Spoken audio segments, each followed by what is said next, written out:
السلام علیکم and good morning dear students. F A Islamic elective. ہمارا جو ٹاپک چل رہا ہے حضرت عمر فاروق رضی اللہ تعالیٰ عنہ کے دور خلافت. موسٹ امپورٹنٹ، ہر کویسچن اس کا اپنے جگہ پہ امپورٹنٹ ہے، اور ہر کویسچن کا جو ہے وہ کوئی یہ نہیں کہا جا سکتا کہ یہ والا جو زیادہ امپورٹنٹ ہے یا یہ امپورٹنٹ ہے. ہر کویسچن کے ساتھ جو ہے وہ موسٹ امپورٹنٹ مسٹ ہے. آج ہم دیکھیں گے حضرت عمر فاروق کے دور کی فتوحات. ان کی فتوحات پر جامعہ نوٹ قلم بند کریں. آپ کی میری بک پہ پیج ہے 313.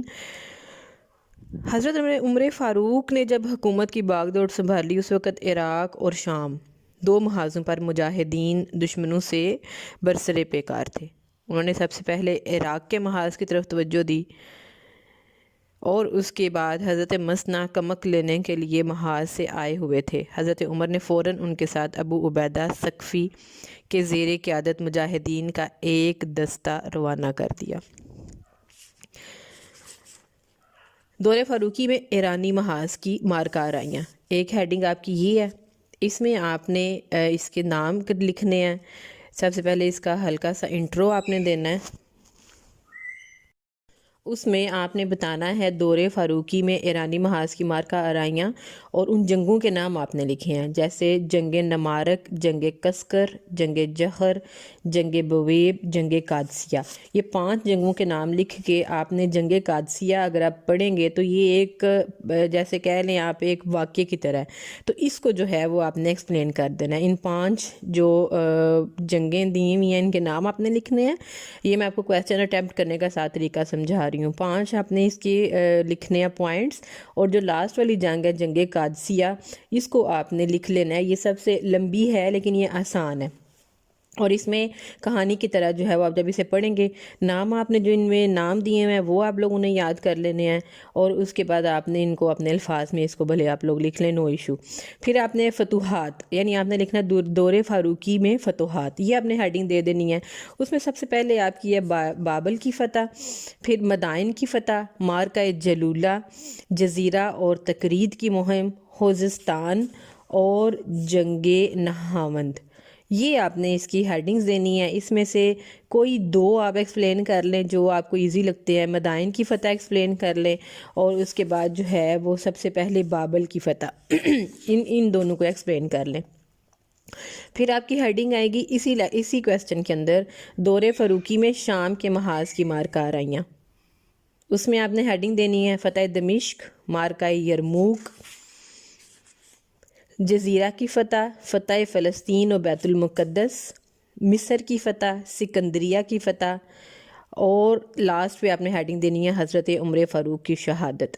یہ ہیڈنگز دینے کے بعد آپ نے اس کے اندر سے جو آپ نے جو ایکسپلین کرنا ہے وہ آپ کا آئے گا فتح دمشق، مارکہ یرموک، اور اس کے بعد تیسری آپ نے ایکسپلین کرنی ہے فتح فلسطین و بیت المقدس. یہ 3 آپ نے ایکسپلین کرنی ہے، اور لاسٹ والی ہیڈنگ آپ نے ایکسپلین کرنی ہے حضرت عمر فاروق کی شہادت. یہ لیکچر میرا موسٹ امپورٹنٹ ہے، اس کو آپ نے سننا ہے، اور یہ آپ نے اس کی آپ نے اسائنمنٹ بنانی ہے. جس طرح میں نے آپ کو بتایا ہے کہ کتنی آپ کی ہیڈنگز آپ نے لینی ہے، ہیڈنگز آپ نے ساری لکھنی ہے، کون کون سی آپ نے ایکسپلین کرنی ہے، اور کس طرح آپ نے ہیڈنگ دینی ہے. اس کی آپ نے جو ہے FAIT 101 اینڈ FAIT 102 دونوں کلاسز نے اس کویسچن کی اسائنمنٹ بنانی ہے، اور وہ آپ نے جو ہے اسی حساب سے جس طرح میں نے آپ کو بتایا ہے. اور اس کے جب آپ لوگ ویڈیو دیکھتے ہیں کمنٹس میں اپنے نام کے ساتھ پریزنٹ ضرور دیا کریں، تاکہ اس کے حساب سے آپ لوگوں کی جو ہے وہ پریزنٹ میک شور کر سکوں. حضرت عمر فاروق کی شہادت آپ نے دینی ہے، اس کو آپ نے ایکسپلین کرنا ہے. ان کی شہادت 23 ہجری میں حضرت عمر رضی اللہ تعالیٰ عنہ کی شہادت کا حادثہ عظمیٰ پیش آیا. ایک پارسی غلام ابو لولو فیروز، پورا نام اس کا ہے ابو لولو فیروز، یہاں پہ صرف انہوں نے ابو لولو دیا ہوا ہے لیکن اس کا پورا نام ابو لولو فیروز ہے.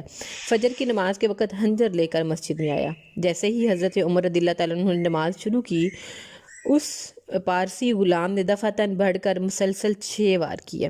حضرت عمر رضی اللہ تعالیٰ عنہ زخمی ہو کر گر پڑے. زخم نہایت کاری تھا، بہت گہرا زخم تھا، بچنے کی کوئی امید نہ تھی. آپ رضی اللہ تعالیٰ عنہ کو خاتم النبیین حضرت محمد مصطفیٰ صلی اللہ تعالیٰ علیہ وآلہ وسلم کی قربت میں دفن ہونے کی بڑی تمنا تھی، اس لیے اپنے صاحبزادے حضرت عبداللہ رضی اللہ تعالیٰ عنہ کو حضرت عائشہ کے پاس حجرہ نبوی میں دفن ہونے کی اجازت حاصل کرنے کے لیے بھیجا. حضرت عائشہ رضی اللہ تعالیٰ عنہ نے فرمایا یہ جگہ میں نے اپنے لیے محفوظ رکھی تھی، لیکن عمر رضی اللہ تعالیٰ عنہ کو اپنے اوپر ترجیح دوں گی۔ عبداللہ واپس آئے، آپ نے پوچھا کہ کیا جواب لائے؟ عرض کی جو آپ چاہتے تھے۔ فرمایا سب سے بڑی آرزو یہی تھی۔ تو یہ تھی حضرت عمر فاروق کی فتوحات اور ان کے کارنامے، کس طرح انہوں نے ایک سلطنت کو، ایک اسلامی سلطنت کو ایک بڑے پیمانے پر پھیلا دیا اور ہر طرف فتوحات کے جھنڈے گاڑ دیے۔ اس کو بہت امپورٹنٹ کویسچن ہے یہ، اس کو اسائنمنٹ کی صورت میں آپ لکھیں تاکہ آپ لوگوں کے لیے آسانی ہو جائے۔ بک میں بہت لانگ ہے لیکن ہم اس کو 10 نمبر کا بنائیں گے کویسچن، اور اسی طرح جس طرح میں نے آپ کو بتایا ہے۔ کل انشاءاللہ ہمارا لاسٹ کویسچن ہوگا اولیات عمر رضی اللہ تعالیٰ عنہ کی وضاحت کہ کیا انہوں نے احکام کیے، کیا انہوں نے امور سر انجام دیے اپنی اس دور خلافت میں، اور اس کے بعد انشاءاللہ حضرت عثمان غنی رضی اللہ تعالیٰ عنہ تیسری خلافت ہم شروع کریں گے۔ کل والے کویسچن کا جو ہے وہ آپ لوگوں کو میں کرواؤں گی۔ ابھی آپ نے اس کی تھرڈ والے کویسچن کی جو بھی آج کا کویسچن ہے، اس کی آپ نے اسائنمنٹ بنانی ہے سیم اسی طرح جس طرح میں نے آپ کو بتایا۔ دعا میں یاد رکھیے گا۔ اللہ تعالیٰ آپ کا اور میرا حامی و ناصر۔ السلام علیکم ورحمۃ اللہ۔